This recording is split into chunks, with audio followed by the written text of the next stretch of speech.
We had the noon whistle here in Fort Atkinson, which is always our kickoff time. This is Steve Larson, one of the editors here at Hoard's Dairyman, welcoming all of you who are participating with us today. We're very happy to have, for our webinar, Gordy Jones, associated with Central Sands Dairy here in Wisconsin, on the subject of taking our management to a higher level. And we thank Gordy for being with us today. We thank Kemen for their support for this program.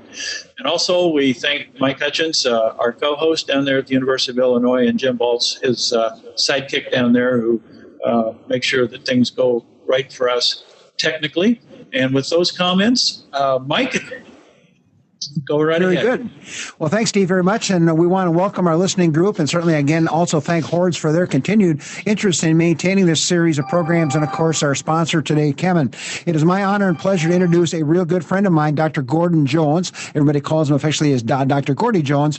And Dr. Jones received his bachelor's and DVM degrees from Michigan State University.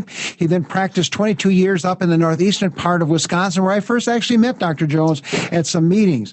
He's also had spent 3 years with Monsanto in their dairy group. He was heavily involved at the Fair Oaks Dairy in Indiana, milking well over 12,000 cows, and now is part owner and oversees Central Sands Dairy, which are milking 4,000 cows as well. He's also heavily involved in consulting around the world. One of his claims to claim was the development of the Goldilocks diet, and we heard Dr. Drickley talk about that a few weeks ago. You can go back to the webinar and hear that if you wish. And in 2001, received the Mariel Excellence in Preventive Medicine Award from the American Association of Bovine Practitioners. Gordy and his wife Mary live now in De Pere, Wisconsin, which is my hometown, and have 3 children. Dr. Jones, we are just honored to have you here, and we'll turn the program over to you. Dr. Hutchins, thank you very much. And Steve Larson from Hoard's Dairyman, I want to thank the Hoard's Dairyman for sponsoring these educational webinars. They've been a huge value to a lot of people out there. So that's been terrific, and I want to thank our sponsors, Kemen, for sponsoring my webinar. With that, we'll move right in, people. We want to talk about achieving excellence in dairying, how we can achieve excellence in your dairy.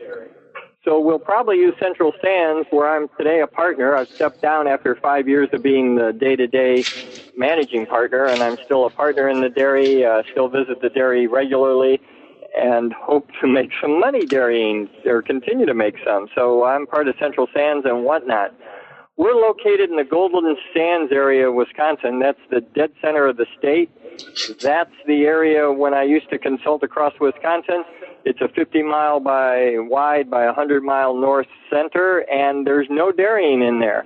In fact, I used to think, what a hole that was until I moved there. I moved a dairy farm there, and today there's 3 dairy farms in the Central Sands with another one coming in. So it turns out to be a beautiful place to dairy, and it's been a good fit for us. So it's a wonderful place to drop 4,000 cows in the middle of America's dairyland. Moving ahead, I was at Nakusa's in the middle of the Central Sands, and Nakusa, there was a sign there at the high school last September that talked about ice fishing practice. I had to rush over and see what they're doing in September in Wisconsin on a Wednesday evening at the Nakusa High School. Well, I got there, and there it is. Everybody ready for the fall season when the lakes freeze. They sit on a bucket, look at a hole between their legs, and go fishing. So you can tell it's in the high school, because if it were in the Legion Hall, there'd be a 6-pack next to every bucket. Okay, the trends in the North American dairy industry over the last 25 years can best be described as by change. In fact, one of the true ironies of my life is that I moved to Wisconsin because of the 25 to 50 cow family farms. In 1977, when I moved to the state, there were 88,000 dairies. The average size of the dairy was just at 40 cows. And that was the life I headed to as a dairy practitioner. In the last 25 years, the average dairyman that I've watched has doubled his herd size 4 times for every generation they've been at it. And that doubling has led to many, many large herds. The largest herds in the state of Wisconsin today are up over 8,000 cows. And Central Sands Dairy would be one of those herds in the 4,000 plus category. There's 20 to 30 that size, and dairying is certainly changing. not how we honor the cow, but how we take care of her.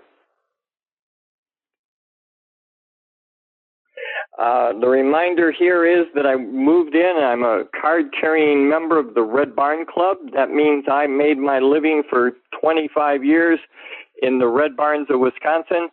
I ran a 4-person dairy practice, and we were everything we could be to every dairyman there. But today, I'm here to remind you about our cow, and she is Pleistocene megafauna, which means really big animal from the Ice Age. She was born during the Ice Age. She is a member of the large groups of mammals like the woolly rhinoceros, the woolly mammoth, and all the other large animals. And it's important to remember that she's an Ice Age creature. In fact, the first farmers that ever farmed were in modern-day Mesopotamia, which today is modern-day Iraq. And that, when they, 4,000 to 5,000 years ago, they discovered the large-headed grains. They discovered wheat, barley, triticale, and with a stick dragged in the sands of Iraq, they made a furrow with a little bit of water. Suddenly we were the first farmers. So the first farmers started in that modern day Iraq. In fact, when the first farmers first started, the very first fences they built were built to keep the wild cows out. These fences kept the wild cows out. The cow did what she's always done. She opened the gate, she let herself in, and today we were farmers. We now had a cow. We became dairymen. And the dairy cow made a covenant with us. And that covenant was that if you take care of me, our dairy cow would take care of you. Humans have been only really able to domesticate about 11 different species. And our cow is the star of all the species we've domesticated. She has provided the power, the protein, and the fertilizer to help us build our cities. As we moved out of the Middle East, we could move laterally on the planet with our large-headed grains, with our wheat, barley, triticale, and we could move laterally with our animals. If we tried to move vertically in the planet kills our animals and without seasons, our crops don't grow. So we were able to move both east and west from the Middle East, and we moved into Europe.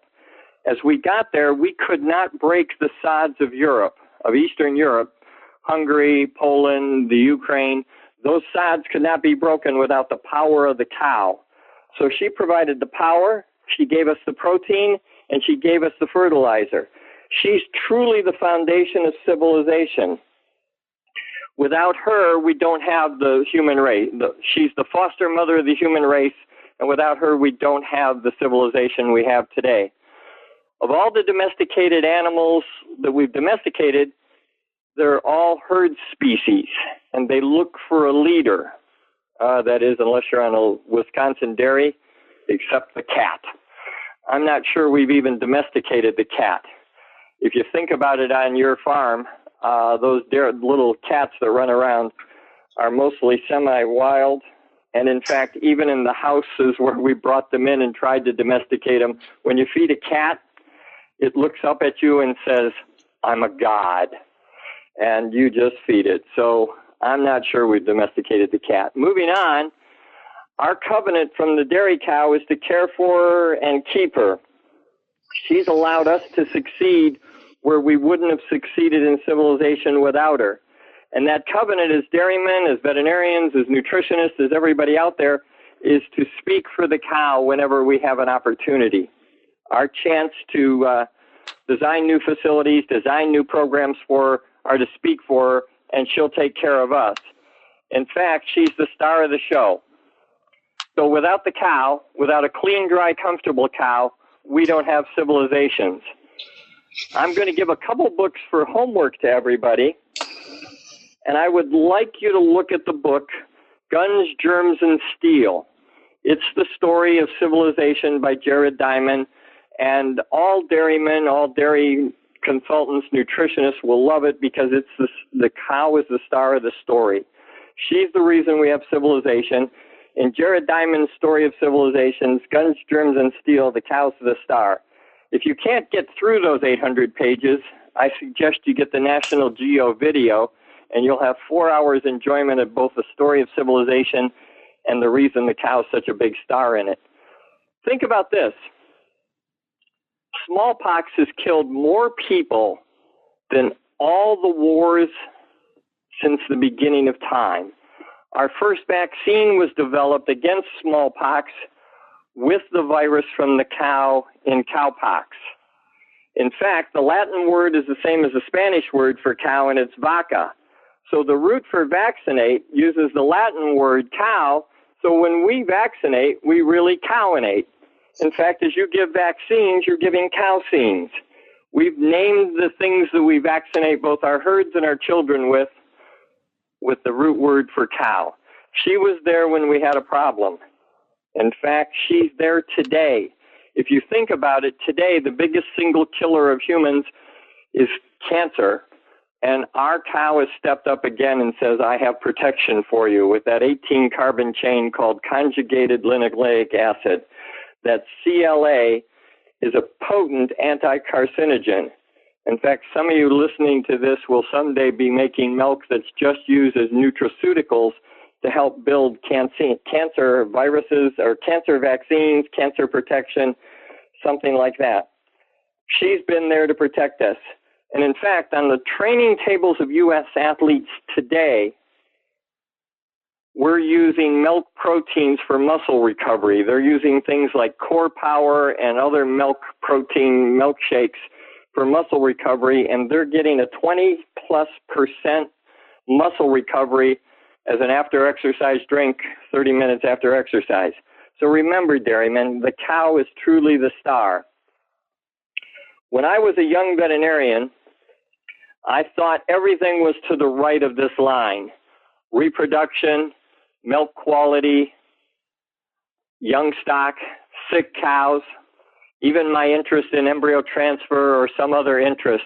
I was pretty sure I would spend the rest of my life on the right side of the line.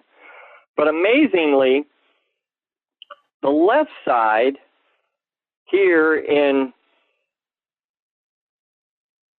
I got to bring the slide up, in nutrition, in dry cows, and in cow comfort.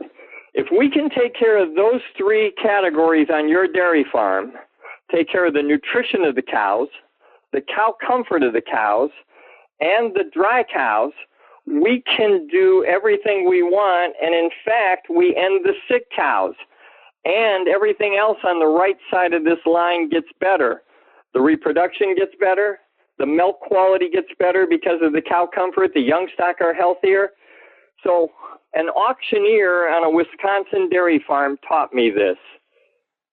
Those 88,000 herds I talked about in 1977, as those herds have trickled down to 16,000 herds, we had auctioneers go into every 40-cow dairyman. They would do three things on every 40-cow dairyman.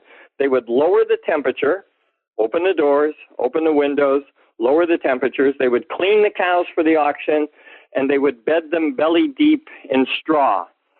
And every dairyman who invited the neighborhood in to buy his cows would tell me something at the end of 3 days, that was the most milk their cows had ever given.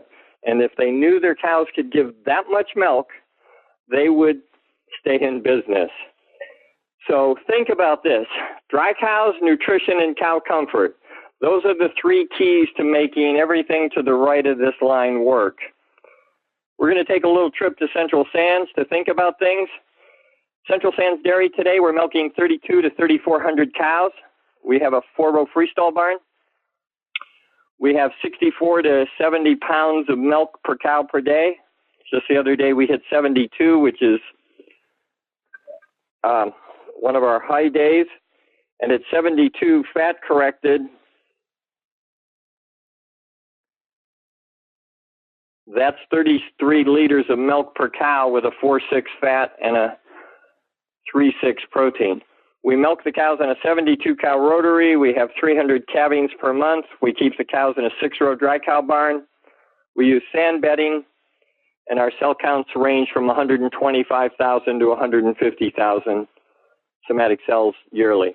As we soak the cows in the summer, we get up to 150,000. As the soaking system turns off in the fall, we work our way back down to 125,000. Here's a couple shots of the dairy. It's made to look like a Cabela's or a Northwoods Lodge, a little bit of stonework, a little bit of woodwork, and that we're shipping right now more than 5 semi-loads of milk per day out of this facility.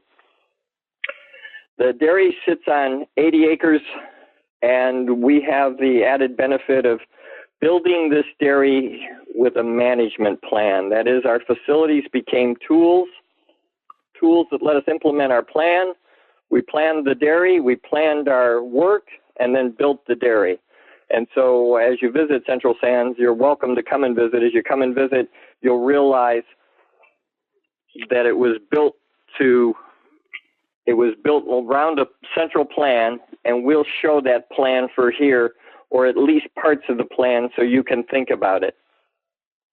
So rules that apply to dairying now that I'm a dairyman: cow comfort is first, 4-H is king, and better 4-H is better. Pregnancy rate means I get to keep my cows, and the dry cow program stops early fresh cow losses. If you listen to Jim Drakely's talk on Goldilocks diets, they work, and they work amazingly well. Our hospital is always less than 0.5%. We run 14 to 16 cows. On our worst days, it'll be 20 cows, and we're milking 3,600. So we're just at 0.5% there. So milk quality is everything. It allows us our marketplace, and it allows us to sell milk to the highest bidder. Rules that still apply: nutrition, the dry cow program, cow comfort, reproduction, and people get everything done above. At Central Sands, we have a saying that if the cows have a problem, whether it's mastitis, whether it's DAs, whatever the problem, if our cows have a problem, it has a first and last name. That means somebody failed to do something for our cows. If they get twisted stomachs, then that problem is Gordy Jones. We didn't do the ration right. I didn't do it right. Or it's the feeder, Peter Jones, who didn't mix it right. But all of our cows, people get everything done. And if you keep reminding yourself of that, you'll do fine. We brought together 19 states worth of cows. Our cattle trucks unloaded from 19 states, as far west as California, as far east as Massachusetts. So it was sea to shining sea we brought our cows in. And they don't have a disease problem commingling because we took care of a few things we'll talk about later. We took care of their comfort, their nutrition, and their dry cow program. Bottlenecks. I want you to think about bottlenecks on dairies. I want you to think about bottlenecks to performance. All dairies have problems.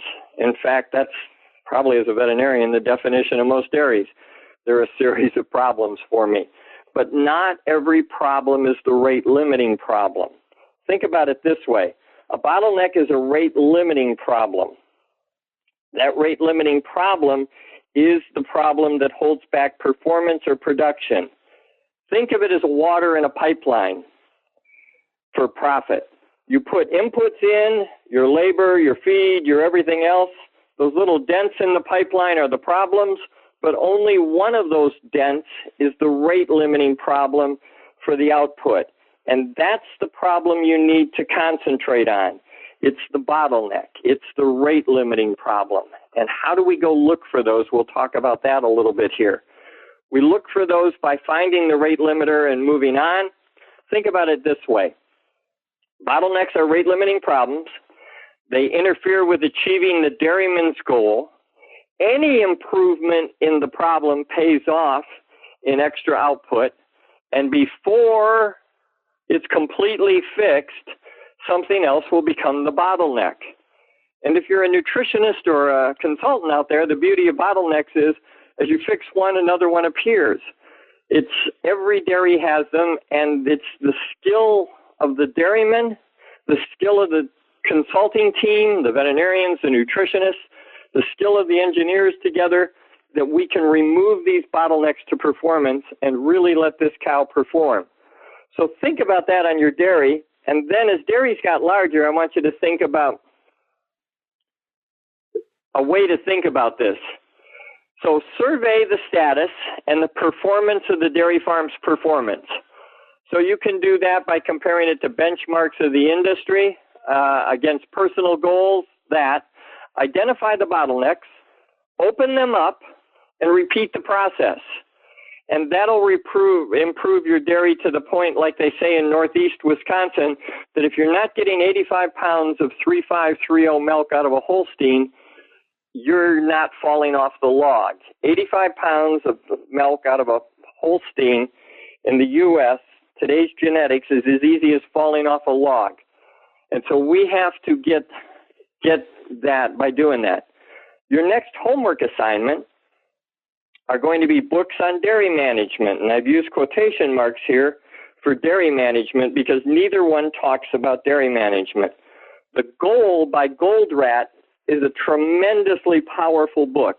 It's a little novelette. It's a story of a Pennsylvania manufacturer who is about to lose his business, probably lose his wife, lose his family, and he has to solve the limits of constraint on his manufacturing process. And going through that, it helps you understand bottlenecks. It helps you understand that it may not be all these numbers and averages we have in the dairy industry. Instead, it's a constriction. How do we open that constriction up? How do we move on? And so The Goal by Goldratt is a wonderful book. Most of the dairies I consulted on, I either drop it off, ask them to read it, and go on. The E-Myth by Gerber is another fun book. It's the book about Susie the pie maker. She is the world's best pie maker, only she can't make her pie business work well. So while she's trying to make her pies, her business is failing. And the E-Myth, the entrepreneurial myth is what it's named for, is the myth that just because you're a great dairyman, just because you're a great pie maker, your business should succeed. Instead, it's about assigning positions. It's about assigning standard operating procedures. It's a wonderful book for your dairies, and it's very simple to read. You can read it in an afternoon or two, and it helps you organize and think about your dairy. So the entrepreneurial myth, the E-Myth by Gerber. As I've looked at dairies across the world, more than 50% of the bottlenecks I see are in the fresh dry cow program, cow comfort, the ration, or feed bunk management. The things I thought I'd concentrate on as a veterinarian, reproduction, milk quality, young stock, they make up less than 30% of the bottlenecks I see. In fact, if we can fix cow comfort, if we can fix facilities, we can make any ration work. We'll have a little data later that'll help support that.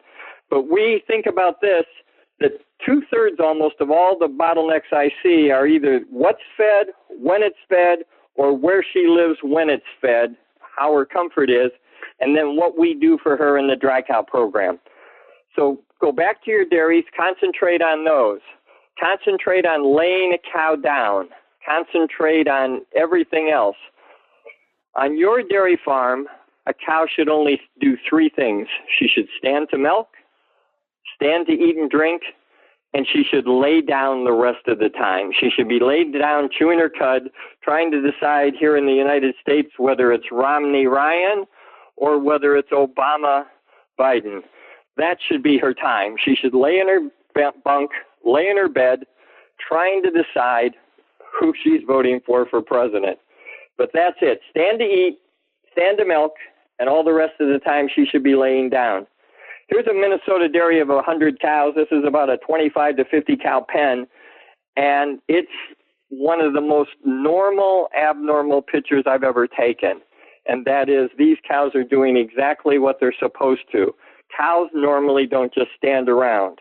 If we get the comfort right, if we get the ration right, they'll eat, they'll go to bed, and then they'll eat, drink, go to bed, and then they'll all be laying down. So we want to talk about walking dairies together to start thinking about bottlenecks and thinking about concentric consistency. I want you to think about things this way. As I started to consult on a lot of very, very large dairies, coming from the 40 cow world, it would make my eyes quiver, it would make my breath short, and I would almost fall over in a faint as I walked on multi-thousand cow dairies. But whether you have 40 cows, 400 cows, or 4,000 cows, think about dairy farms this way. Think about 24 hours in the life of a cow. Ask yourself, what does a day look like in her life? How does 24 hours affect the cow? What's her time management budget? Think. So what does a day look like? How many times is she milked? How much time in the parlor away from food? When is she fed? How long is she locked up? How much time is she spent away from bed and food and water? So what does a day look like? Walk your dairy and ask yourself, what does 24 hours in the life of my cows look like?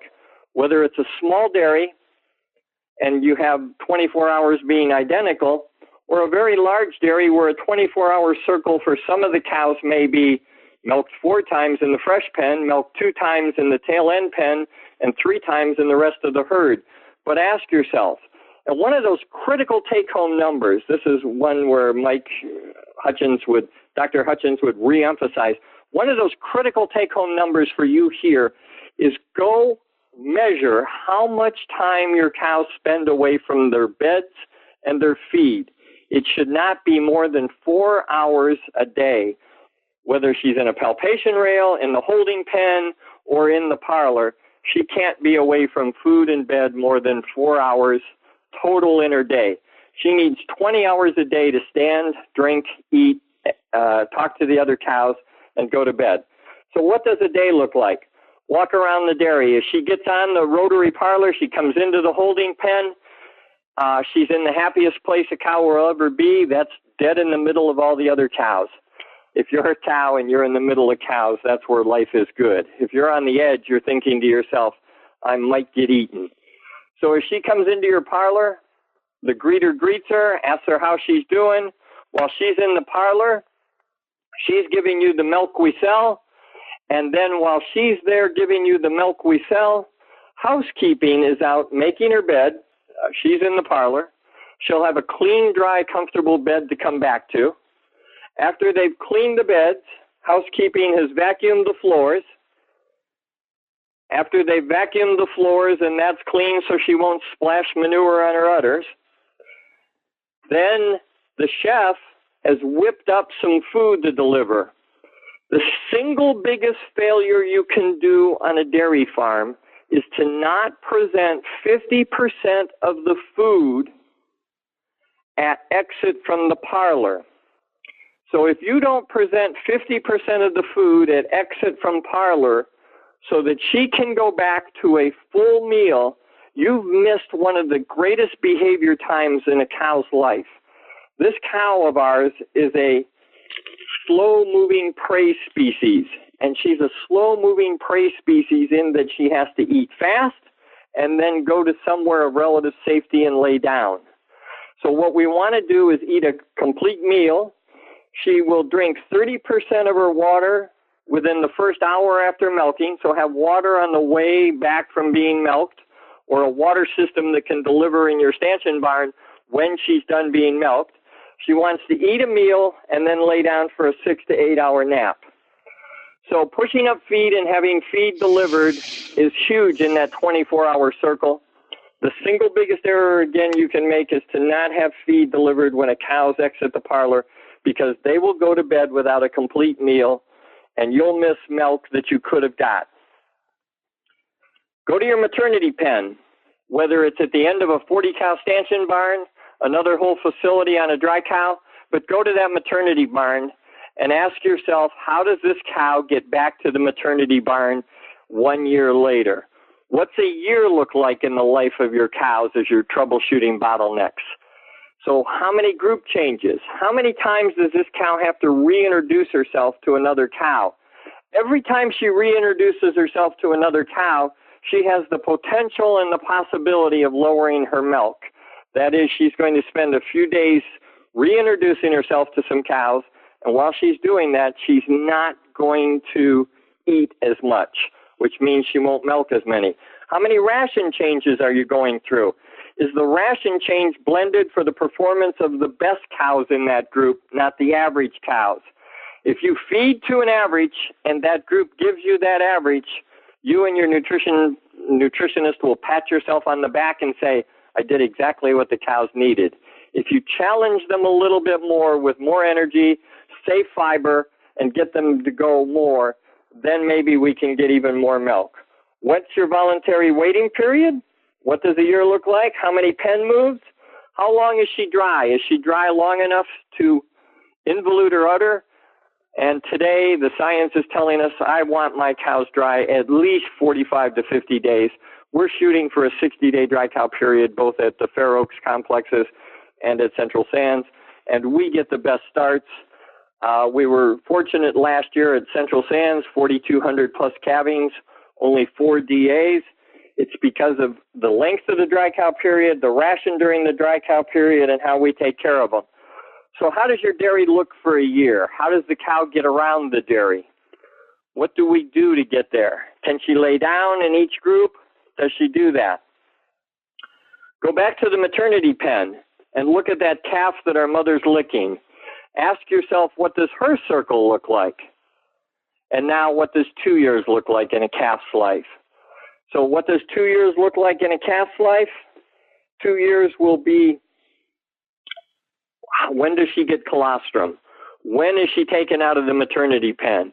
What does she spend her first 6 weeks? If we listen to the research from New York, we want accelerated gains on them in the first 6 weeks of life. We're making 20+% more milk on a first calf heifer than her identical sister if she's fed well in the first 6 weeks and not starved the way we used to feed them here in Wisconsin. So we want aggressive feeding in those hutch periods. How big is the weaning group? We'd like the weaning group to have even numbers, people. I want calves, whether your weaning group is 10, 12, 14, 20, I want those babies to have a buddy. And that buddy helps them learn where to lay, where to eat, where to drink. How many rations? What are the group changes? Do we breed by weight? Do we breed by size? What does 2 years look like? So we take care of our babies. We think about 2 years in our babies. And thinking about those 2 years, we have opportunities to find bottlenecks in the young stock program. And then go back and ask yourself, what does 1 day, 24 hours, 1 year, and what does 2 years look like? Those are the 3 circles of life on dairies. And no matter what size your dairy is, if you think about it this way, if you think about what does 24 hours in the life of my cow look like, what does 1 year in the life of my cow look like, what's her reproductive life look like, and what does 2 years look like in my babies being grown, you'll have those 3 circles in your mind. And whenever I walk on a dairy, that's what I want to know. How do those circles interrelate? Are there opportunities there to find the bottleneck? Is there an opportunity in feed delivery, an amount of feed? Some of you who are dividing feed up into 3 equal parts may not get enough for that cow to eat on the highest producing cow in the pen. So one of these rules of thumb is I'd like more than 40% of the feed delivered at any one time so my highest producer can eat. So walk around your dairy, think about those 3 circles, and then we'll come forward on this talk, and we're going to talk about the values of SOPs for a minute. At our dairy farm, everybody is certified in their position. Everybody knows and understands their job, and every person that is certified has passed an exam, whether it was oral for our milkers, written for our maternity and herds people, written for our feeders. They've passed a certified exam in their language on that job. Our milkers understand that oxytocin give out milk. Our milkers understand that if you hit a cow, she gives adrenaline, and that stops oxytocin. So our people are certified in their position, and this slide shows you our people know how to start a cow. They know how to pre-dip, strip, how to dry a cow and clean the teat, how to attach a machine, how long the timing should do. Our milkers are trained and taught how to rebuild the machines. So everybody's certified in their position, and everybody has a standard operating procedure. And if you know your job, you're happy in it. When I worked for my uncles as a young kid, pre-high school and high school, my job description on those farms was, from my uncle, don't let me catch you standing still. So I didn't know my job. I think I was happy, but I was running around at times like a chicken with my head cut off. So the fun thing about organizing a dairy, according to the E-myth, the entrepreneurial myth, according to McDonald's, is that we can take the young, the old, and the uneducated.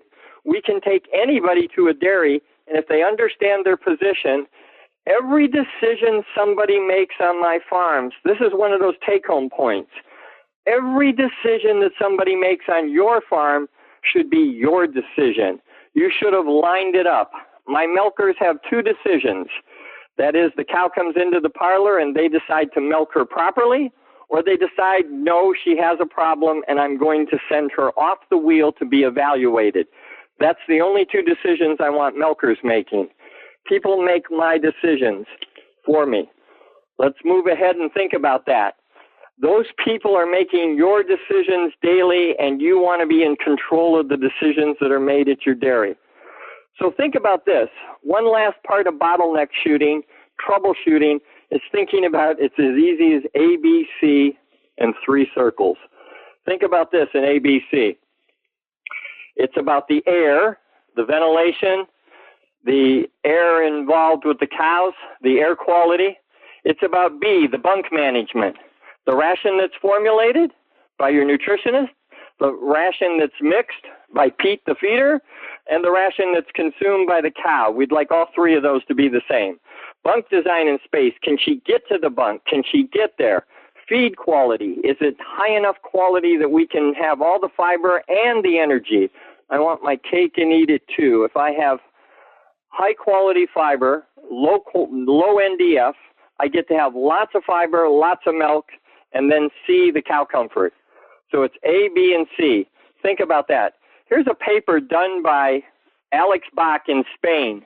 This should help you understand it's not the nutritionist. 47 herds with similar genetics were fed the same TMR.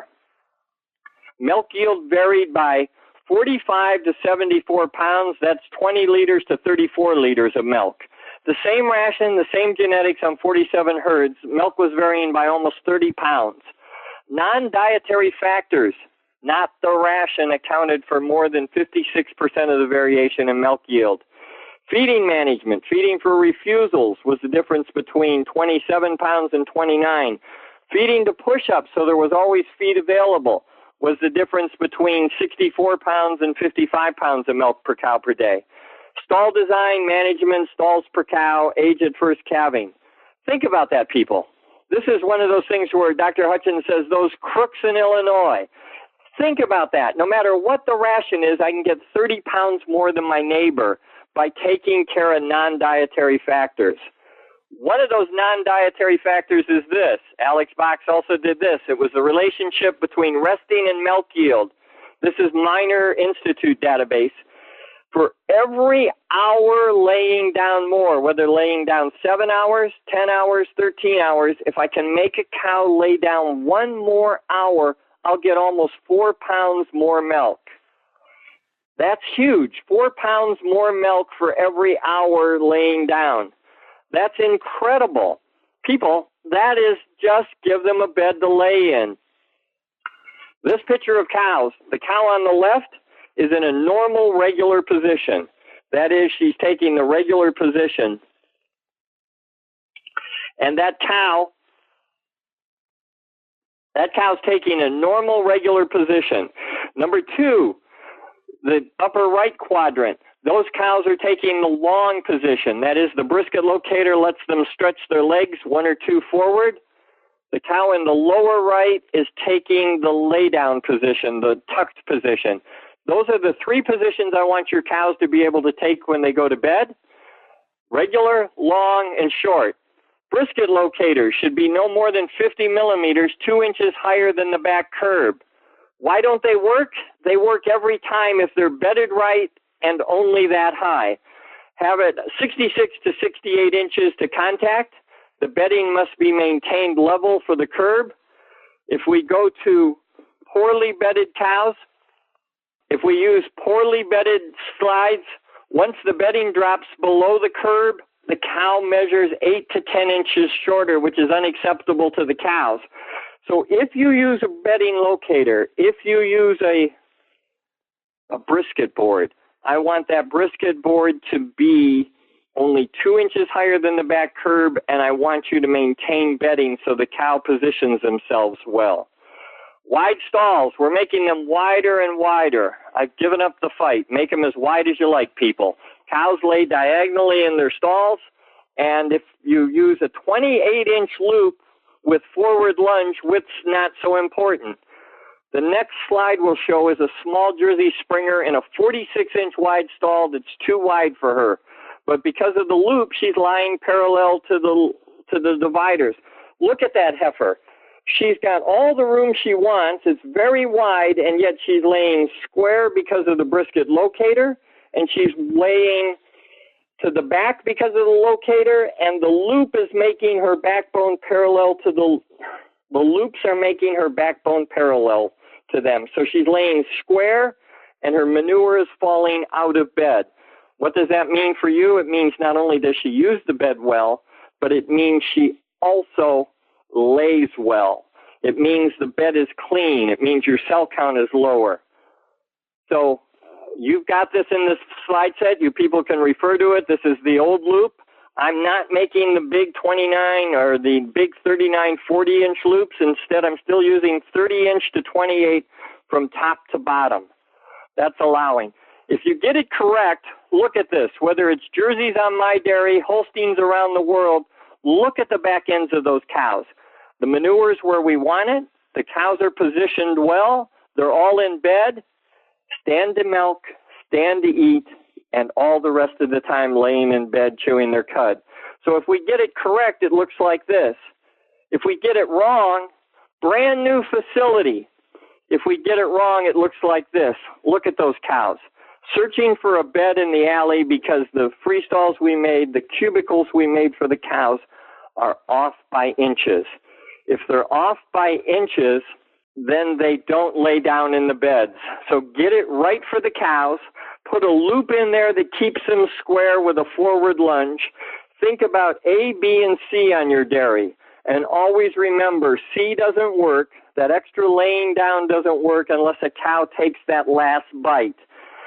So then she has to lay down. She has to do that, and she has to do that. We finished right at 12:45 where we're supposed to, and we can open this for questions and give it back to our moderator. But remember, A, B, and C, air, bunk, comfort, and remember how a cow spends her days. That's your opportunity to achieve excellence. I want to thank Hordes again and Kemen, and I want to thank Dr. Hutchins for moderating, so let's go from there. Well, very good, Gordy. Thank you very much. You were right on the dime here at this stage of the game, Steve. Let's turn it back to you to kind of wrap up from your end there, and then we'll go to some of the questions we have. Yes, Mike was certainly a very disciplined presenter, and Gordy, and you did a great job, Gordy, covering a lot of territory for us this morning. We appreciate it. I want to thank you so much for your participation. And Mike, are there some questions or some comments that you might have? Yes, sir. There certainly are. The questions are coming in right now. So, Gordy, get ready. Here we go. First question came in, said, how many rations do you use or do you recommend in the dry period and also during the lactation? And please explain your decision tree or your strategies on that. We have traditionally always fed 2 rations at the, even with the Goldilocks diet, I've had success feeding 2 dry cow rations. When I built my dairy 5 years ago, I had all young cows, went to a single dry cow ration because they were all heifers. Knowing they were Jerseys, knowing milk fever would come, I thought about I would wait until I got mature cows, I would anionic salts, I would have 2 rations. I'm 5 years into it at Central Sands, and we feed 1 dry cow ration. It's a 0.60 NEL per pound, so it's very, it's not low energy. Dr. Jim Drakely would kick me if I said low energy. It's the right energy. Cows can eat enough of this food to do their diet, to do their maintenance. So at Central Sands and now at many of my large Holstein dairies, we're feeding a single dry cow ration between 0.58 and 0.62 NEL. And it's getting us cows who eat aggressively, cows who eat enough to make all systems work. We're not getting milk fever, and we're real comfortable with that 1 ration. So we're feeding 1 ration dry. Our milking cows are also being fed 1 ration. 1 ration that's not balanced for energy. Instead, it's balanced for the fiber we make. That means the ration's safe in fiber and energy happens. Well, if I make better forage, I have better energy. And I have cows on BST, and everybody's milking well, so I'm real comfortable feeding a high group ration with the best balanced fiber I can come up with. And that would be a whole other seminar trying to teach people how we think that way. But if you make higher, and with this new $8, $9, $7 corn price, the better the corn silage you make, the better the alfalfa you cut, the less you need to buy. So that's where our energy is, and we feed 2 rations at Central Sands, dry, wet. Okay, Gordy, another question about cross-training on dairies or on your dairy. Do you feel that's a good thing to do, to have people cross-train on different positions? Is that necessary? Absolutely. We cross-train both because we think it's the necessity if somebody doesn't show up. It's fun to be a veterinarian, right? I used to think an emergency was a down cow. An emergency is not a down cow. An emergency is a milker who doesn't show up. If I don't have a milker, I've got a milk, and that's an emergency. So cross-training people to be able to cover other people is huge for us, and it allows growth in our dairy. You can move up to one of the power positions, one of the important positions, maternity, herdsman, feeder. These are positions that make more decisions. These are people that are, everybody on our dairy is crucially important to taking care of every single cow, but I want them cross-trained so that I can help them advance in their career beyond being just an entry-level position. Okay, another quick question here. What about bonuses? Do you provide any bonuses, or is it straight salary in terms of rewarding people, say, for milk quality or live calves or anything like that? We provide bonuses in the milk quality area because the whole team is involved in milk quality, whether it's the cow pusher, the mover, whether it's the manure guy, whether it's the maternity guy and our milker, they're all involved. So the team gets milk quality bonuses across the way, and those bonuses, and then everybody gets a $25, an $8 a day bonus, now we're up to 10, but a $10 a day bonus for being certified. If you pass your certification exam, you get a bonus for that. And then our milk quality bonuses, our maternity people are getting bonuses for live calves, and then our herdsmen, breeders, they're together. The people who take care of my cows take care of both the hospital cows, the breeding. They get a reproductive bonus that's seasonally adjusted for what we expect the weather's influence on our cows' performance. Okay, another question, Gordy mentioned they like to say a few words about feed alley and stall alley floors. I assume surfaces or type of surfaces that you're recommending? Yeah, that's a great question. I have the benefit both at Fair Oaks and a lot of the dairies I consult on to use sand. And with sand, every cow throws 25 pounds to 30 pounds of 25 to 50 pounds of sand out of the bed every day. And with that sand being thrown out, our surfaces happen to be crosshatched following an old California tradition. Our builder, both in Indiana and then up here in the middle of the state, made a fiberglass wheel that cuts a beautiful flat surface and yet gives me that square edge. But what I would like you to have is a square edge, so if a cow slips, she catches that edge. That edge should be 4 inches on center. That edge between edges should be 4 inches of concrete, and the edge should be 3/4 of an inch wide to 3/4 of an inch deep. And it should be straight there and flat on the top. We happen to like the cross pattern, but if you use sand, I think you could have any kind of surface because the cows chicken enough sand out to help with fraction there. Another question, Gordy, is if you get the ABCs correct, can you pretty much eliminate lameness in cows? You can certainly reduce lameness to the fact that it's not as high as whatever. We had the Novus team who are doing, the cowgirls are going around doing evaluations, and until a month, 6 weeks ago, we had the lowest lameness percent scores at Central Sands in the country, and it's because of A, B, and C, the air, the bunk, the comfort, the ration, and you can reduce lameness. I don't think you'll ever get rid of lameness. I'm an old person that gets lame. So I think we're still going to have, as we take a better care of our cows, our herd's age, we'll still have cows who get lame, but we can reduce it to its almost non-existent. So you can reduce it with stall design, with ration design, with bunk comfort, and bed comfort, yes. Gordy, two questions that roll into one. The first one, why jerseys? And then another person said, I think I saw crossbreds in there. Any comments on that in terms of where we're going?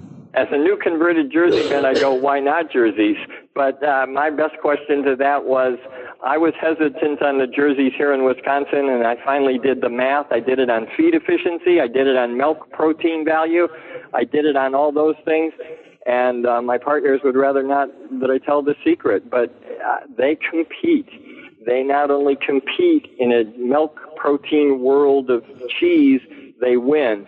And then they don't pay, my friend Dr. Hutchins talks about a 15% tax that the Holstein pays for just being alive. The Jersey only pays a 10% maintenance tax. So my dry matter intake, feed efficiency, divide pounds of milk, liters of milk divided by kilos, pounds of milk divided by pounds of dry matter intake. That feed efficiency at 1.5 you're shooting for, jerseys can be 1.7, 1.8, 1.9.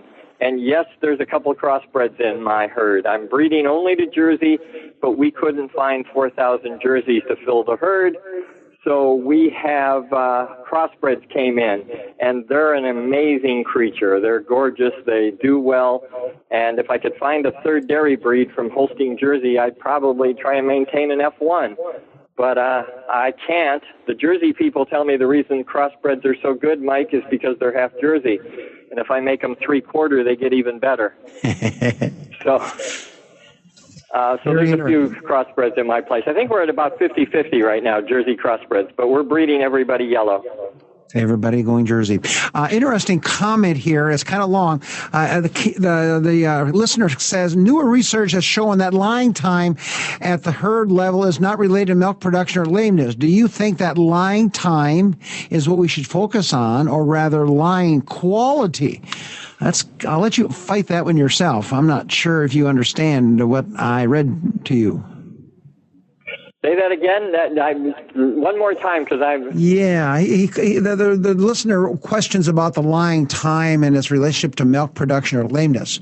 So he says, do you think it's really lying time we should focus on, or rather than lying quality? Lying quality, and maybe. I would say this, that independent of lameness, rations can get to the point where they can make you lame. Surfaces can get to the point where they make you lame. Independent of lameness, a cow spends less of that maintenance tax laying down than standing. So sending that, an old paper that Steve Larson found from England, talked about an increase in blood flow to the udder of a laying down cow. I don't care if that's right or wrong. This slide I put back up, if you're still on my slides, is the one from the Miner Institute that shows a strong relationship between resting time and milk yield. So that relationship is there.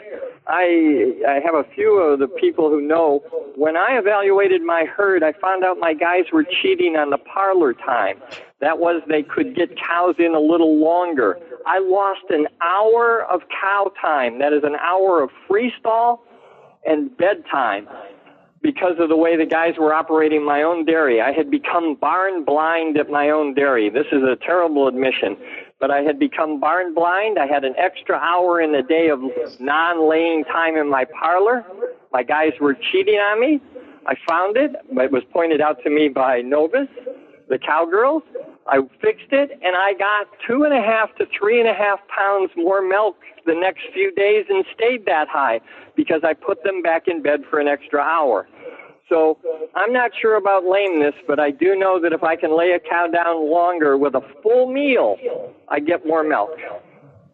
Well, strap it on. Here comes the big question. Okay. What are some herd performance benchmarks that you'd like to share with us? Do you have some special benchmarks that you say these are golden? Ooh. I don't have them written in front of me because I think dairying is a game of golf. It's not trying to shoot what Tiger Woods does, but you have the next hole in front of you at your dairy, and that next hole, let's shoot for par. That next hole, let's shoot for less than, one stroke less than par.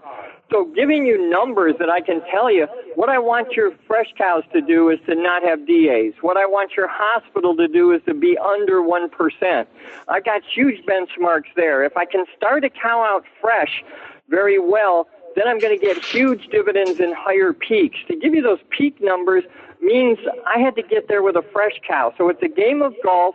I want you to hit whatever you're at. I want you to do better than you're doing. That's the beauty of bottlenecks. It isn't give you a benchmark and say, keep up to it. Here's that holy grail of benchmark from Northeast Wisconsin is all of my guys up there, all those crooks north of Green Bay say that if you can't get 85 pounds of milk per cow per day out of your herd, you're not falling off the log. And it's as easy as falling off the log and something's wrong, go find it. So I don't have a super take. My benchmark is you sell milk under 200,000 cells to the rest of the world. You want one of those shoot from the hip benchmarks. I want it to be under 150,000. I don't want mastitis to be my limiter. I don't want fresh cows to be my limiter. But play golf. And I don't like golf, but golf is a great analogy here. Play golf. The next hole's right in front of you on your dairy, and that ability to now break par is yours. You've already set par. Now let's get a stroke off. Mike, this is Steve Larson here. Back in a minute. Let's let Gordy catch his breath, and maybe there will be another question or two here, but we're right at the end of the hour, so I wanted to make a few comments. Again, I want to thank Gordy for doing a great job for us today. We appreciate that, and of course, we thank Kemen for their support. Thank you, Mike, and your partner down there, Jim Baltz, for your efforts. Reminder to all of our participants that this webinar will be available on our archives here in just a few days by the end of the week. All of the previous webinars that we've had going back over more than a year and a half now are available on the Horge website, horge.com. We've had more than 12,600 visitors to those archives here over the past months.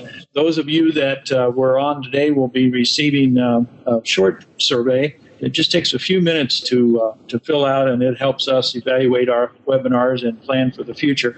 And actually, it's kind of it's a fun survey to take because immediately after you submit each response, you know how you compare to all of the others who have done the survey ahead of time. And just a reminder, the next webinar will feature Mike Hutchins as our presenter, and the title will be Rethinking Feeding Options for 2013. Obviously a very timely topic. That's going to be on October 8th. For many of you, that will be known as the Monday after Expo. So put that on your calendar and keep that in mind. And again, thanks all of you for your participation today. And Mike, maybe there are other questions or some closing comments that you and Gordy might have. Yeah, Gordy, can you go back to the sponsor slide? We always like to be sure that we give those. If you can click back at the end, I think is a Jim at the end of it. Click back right there. That's always good. Need to mention that ZenPro will be the sponsor of your webinar, Mike, on October 8th. So. Yeah, we appreciate their support on that. You bet, Steve. Steve and Gordy, we all know that without our sponsors, this couldn't and would not happen as far as that goes. One other quick comment before we have two questions I think Gordy left for you. I'd like to have you stay online for just a bit. Jim wants to recapture a couple things at the beginning because we have a little bit of a glitch at the beginning as far as that goes, and we thank our people for listening. Here we go, very quickly. Gordy, what's your philosophy on cows per stall or your loading or crowding ratios on farms? So we need, as an industry, to look into profit per pen, and you need to determine whether or not overcrowding is your bottleneck. And that is, if I remove a cow from a pen, what do I change in my intake and in my milk per pen? And if I have one of those benchmarks shoot from the hip, I don't want to see more. I don't want to see a fresh pen that has more cows than beds. I don't want to see a close-up pen that has more cows than beds. And once I'm in the active high production pens, I don't want to see my benchmark is more than 10% overstocking. And for me, if you overstock, your opportunity for more milk is in multiple milkings, and that is 3 times a day or even 4 times a day. It gives a chance for a cow to get to a feed bunk without another cow there, but you can't make up for that laydown time. So on dairies that have loose housing, the overstock is on the headlock. The dairies that have cubicles freestalls, the overstock is to the bed and eating. Multiple milkings helps you get around the headlock bottleneck, but it won't get you past the laying down bottleneck. So evaluate your pen for percent. As a single unit, try and say, how can I get the most profit out of this pen? Go ahead with the next one, Mike. Very brief one. Can we visit Central Sands Dairy? What's the protocol at your facility there? The protocol is it's been open to the public quite a few times. My partners are thinking of another dairy, and so they've opened it. I make it available with tours to me if I happen to be in the area, so somebody should contact me, and I'd love to show off Central Sands because I think there are things there that can be taken back to old dairies, new dairies, and it was built with a plan in mind. So it's a facility that's a tool, and it was built for the management plan. And so it's fun to show. Gordy, 2 questions, and we're going to cut it off because we're working you overtime here. First, any comments on mastitis treatment protocols that you would recommend? Mastitis treatment protocol. I'm going to leave that to real practicing veterinarians, your veterinarian, because of that client-patient relationship. I've been on the no treats, I've been on the treat everybody's, and currently at Central Sands we're treating everybody for 3 days. We'll milk 10,000 milkings today, and we'll have, as the weather's cooled off now and not as much cow soaking, we'll have 2 cases of mastitis. So that'll be 2 treated for 3 days and then cleared for 3 days. But I'm not going to name drugs and whatnot. You could culture, don't treat the gram-negatives, and go from there. Go ahead, Mike. Excellent. Very good. Last question. It's somewhat related because it's a question on estrus checking. Do you do anything on estrus checking besides, we assume estrus synchronization is used extensively? Are you using any of the other tools? Surprisingly, at both Fair Oaks and Central Sands, only 12%, 88 to 92% of our cows, so 12 to 8% of our cows, 12 to 8% of our cows are bred by a backdoor off-sync after 70 days in milk. All the rest of our breedings, 88 to 90%, depending upon the time of year and whatever, are bred by tail chalk and observation only.